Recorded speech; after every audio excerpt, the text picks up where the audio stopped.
What are some things you'd only know by growing up poor? 1. How to keep a 7-year-old from knowing she's poor. My mom used to take my brother and me to the soup kitchen every week to volunteer. We must always be kind to those less fortunate, she'd say. Then afterward, she'd say, "Oh, it's so late, and I don't feel like cooking. Let's just eat here while we're here." I had no idea we were there because we couldn't afford dinner. 2. You go to bed early to avoid feeling hungry. 3. When someone breaks into your house but doesn't take anything. It happened once, and I still find it funny. 4. At every restaurant, you know the cheapest thing on the menu, even when someone else is paying. You're programmed to pick the cheapest option. My friend's mom once said, "You sure like hot dogs, that's all you ever order." She had no idea why. 5. Your dad asks you for $20 so he can get to work for the week, promising to pay you back when he gets paid. 6. I'm not sure about other states, but in Minnesota, they can't shut your power off in winter because of the risk of someone freezing to death. Winter was the time to catch up on all the other bills we were behind on. 7.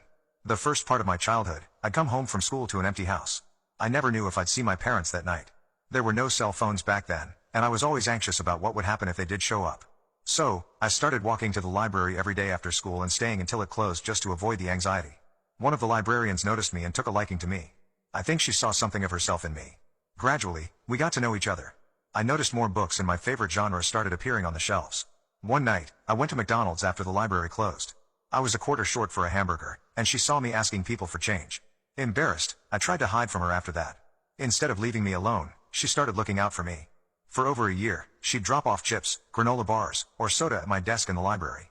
"These are extras from the break room," she'd say, even though I could hear her putting coins into the vending machine. Eventually, she started bringing me dinner every night, and we'd eat together in the break room. I opened up to her about my home life, and she became someone I could confide in, a huge relief. One day, a week before school started, she told me to meet her outside after the library closed. She handed me a brand new school backpack filled with supplies, a new outfit, and my first pair of Nikes. That's when I broke down.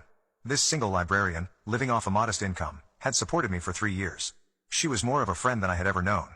She even attended all my adoption hearings to ensure I was placed with a good family. She came to my graduation and my wedding. She watched me grow up and succeed despite where I came from. I went to her funeral this summer, and it felt like losing my mother. I couldn't stop thinking about how much she changed my life. I donate to the library every year in her honor. 8. I'm hungry. Drink some water. We were probably the most hydrated kids at school. Lamau. But the thing I appreciate most is the independence I gained from fixing things myself or not wanting to ask my parents for help because I knew they were struggling too.